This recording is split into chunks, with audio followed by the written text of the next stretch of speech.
They didn't sue me. They didn't take me to court. They didn't garnish my wages. Like, a lot of you are so scared of everything. Like, I was just sharing my experience. Yeah, I had a hook. Like, don't pay them credit cards because, well, I mean, I didn't.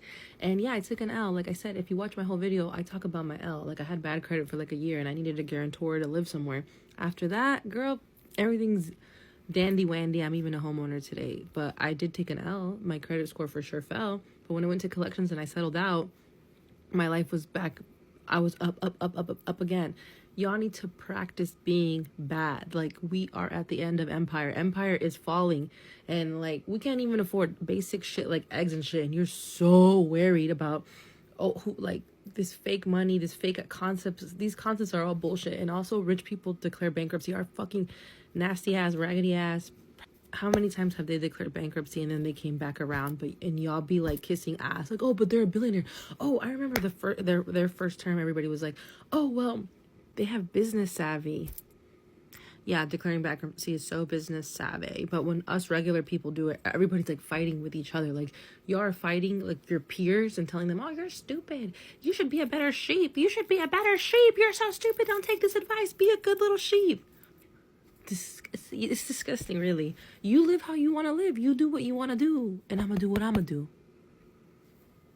There is no moral compass when it comes to these companies for me. I don't give a fuck. Even medical debt. If I go to the emergency room and I get 5 bills from 5 different departments, none of them are getting paid. There was also a lot of people very concerned about my credit score. You guys are more concerned about it than me. I don't care about my credit score. A lot of people move through life without actually ever using their credit score. I'm one of those people. I don't let their scare tactics scare me. The debts get passed from company to company to company to company, and by the time it gets to company number 5, they paid like $2 for my $900 debt. They're not getting that money. End of story. People used to care about their credit scores, but now they just don't anymore, because it seems like no matter what they do, they are never going to have a high credit score. Things that people need credit scores for, like getting a loan on a home, just aren't important to people anymore because it's completely unattainable anyway. I was in the military. I went to college. I worked, and we can't buy a home. What did I do wrong? I'm a nurse, and I love it. I love it. It's great. And what does your husband do? He's a manufacturing tech at Intel. So we have pretty good jobs, decent jobs. Do you feel like those jobs are enough to cover your living expenses? And not even close. We pay about $3,000 in rent. We have all of the utilities. We have car payments, car insurance, mouths to feed, and gas. Maybe we have enough left over for groceries and toiletries and household stuff. Why are we struggling? Credit scores only make sense if your good behavior is going to lead to stability, and it's not anymore for a lot of people. So about a year ago, I kind of had a nervous breakdown and stopped participating in capitalism. And what I mean by that is, like, I stopped paying my bills and stopped giving a shit about my credit score that I had been working years and years and years to fix, because as I paid more and more, they were like, penalty. And so I was like, you know what? I don't even care. I just stopped. And like, now I'm getting all these things in the mail where they're like, you owe us money. And I'm like, prove it. And my credit score is somehow going up. It's like, we see all the hard work you've done at ignoring this. So like, we're going to give you points, because that's, I think, how it really works. So anyway, I guess the point is, none of this is real. We're on a big floating rock in the middle of, you know, the universe.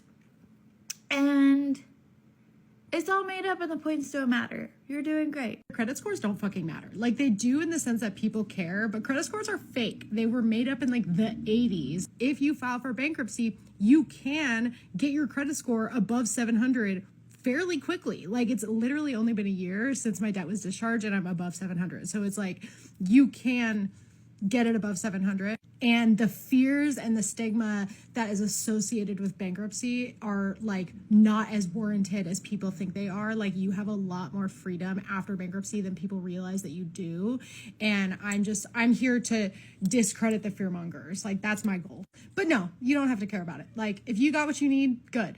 The only reason we have to care about credit scores is because we got to play the game to a certain extent to be able to get loans and whatever. But if you got everything you need, don't fucking worry about it. When situations arise where your credit score is going to be ruined anyway from a medical emergency or not being able to pay your student loans because of the overall expenses, like your credit score becomes less and less important, which just shows how the system is beginning to break down when more and more people. Today we have a situation in the United States where Americans are carrying more debt than ever before and starting to default on those debt payments more than ever before. Essentially, people have stopped paying their bills, guys. This is all according to Consumer Affairs, who tracks this stuff diligently.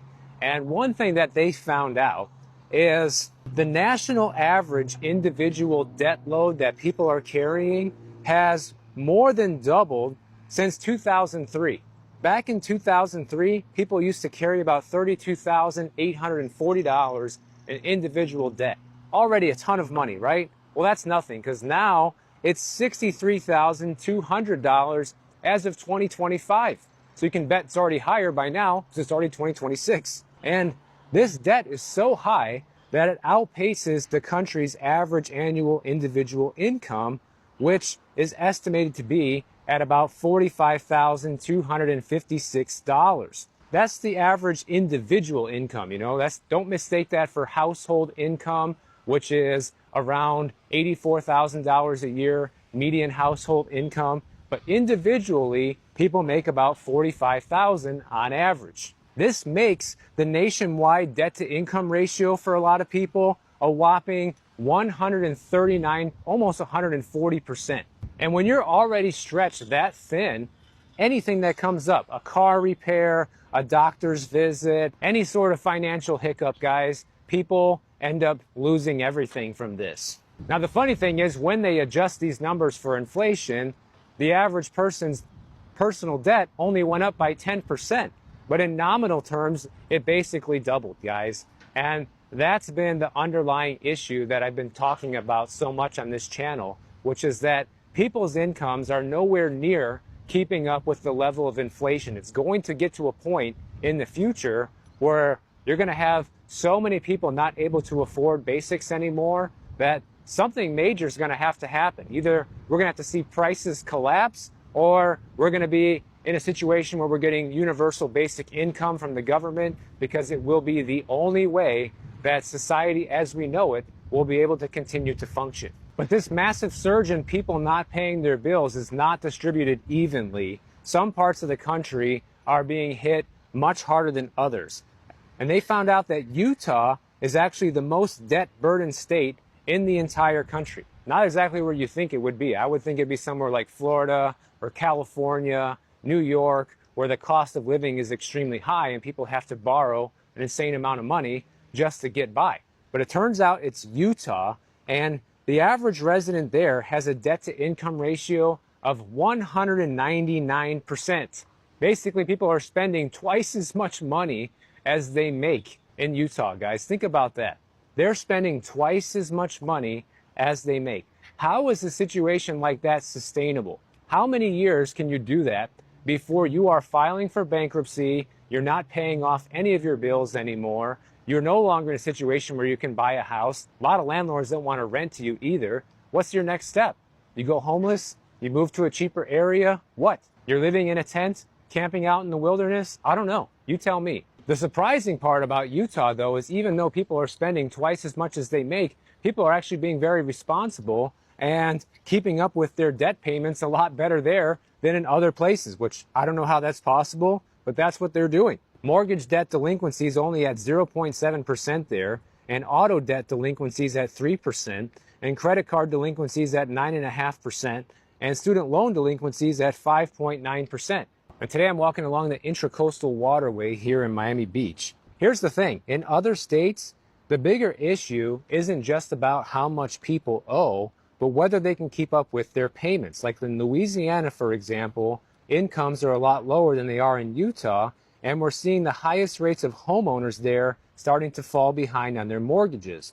And that's why Louisiana is ranked as the second worst state where residents are the most burdened by debt after Utah. Over there, the average person has a 136% debt to income ratio, and they have the highest mortgage delinquency rate at 1.83%. Nevada, they're coming in third place because of its high credit card delinquency rate at 16.3% and a debt to income ratio of 167%. Nevada has the highest share of credit card debt that's seriously past due, which is showing that a lot of people are relying on credit cards to be able to get by in Nevada. In the state of Mississippi, you have more people than anywhere else who are falling behind on their student loan payments there. 13% of all student loan balances are 90 days past due. And even though Mississippi has one of the lowest average individual debt balances in the country, they still rank 8th in the most debt-burdened states with the highest student loan delinquency rate in the nation. And believe it or not, one of the major bills that people are not paying right now are their utility bills, guys. We have seen a record number of people getting their utilities shut off right now because they can't afford the water bill, they can't afford the electric bill or the gas bill. Average monthly energy bills rose from $196 a month, which is already a lot, in March of 2022 to $265 as of June of 2025, which is a 35% increase and more than... I posted a video about fighting an old credit card debt because they're trying to sue me and garnish my wages, and I have a lot of people in my comments telling me I should pay my bills. No. Unless it's an immediate monthly bill that could get something cut off in my house, it is not considered a necessity to me. I don't care if I rack up the debt myself. If I can't pay it and I don't pay it, you gotta fight me for it. There is no moral compass when it comes to these companies for me. I don't give a fuck. Even medical debt. If I go to the emergency room and I get 5 bills from 5 different departments, none of them are getting paid. There was also a lot of people very concerned about my credit score. You guys are more concerned about it than me. I don't care about my credit score. A lot of people move through life without actually ever using their credit score. I'm one of those people. I don't let their scare tactics scare me. The debts get passed from company to company to company to company, and by the time it gets to company number 5, they paid like $2 for my $900 debt. They're not getting that money. End of story. Italy stopped paying bills, and I love that for them. I said something about this a minute ago, because if we stop paying taxes, everything stop running, because we pay the money for everything to run the way it runs. But if we stop, then we'll probably get what we need to get. But the problem is that we are not united like Italy is. They all literally came together. You said, you know what? Hey, bump this. They want to keep playing in our face. They want to keep mistreating us like we, the citizens, aren't the ones that make this ship go round, because we are. How long before we do something like that? That's my question. How long before we get on the same page and do something like that? Let me know in the comments. So usually I'm a person who pays every bill that come my way, debt or anything. But today I just got a medical bill, $1,200. I'm not paying that. I'm not paying that at all. Who else started not to pay their medical bills? So right now we're seeing a record number of people not making their car payments here in the car market. And these numbers that we're seeing are just the tip of the iceberg. Those people that are dealing with this situation right now,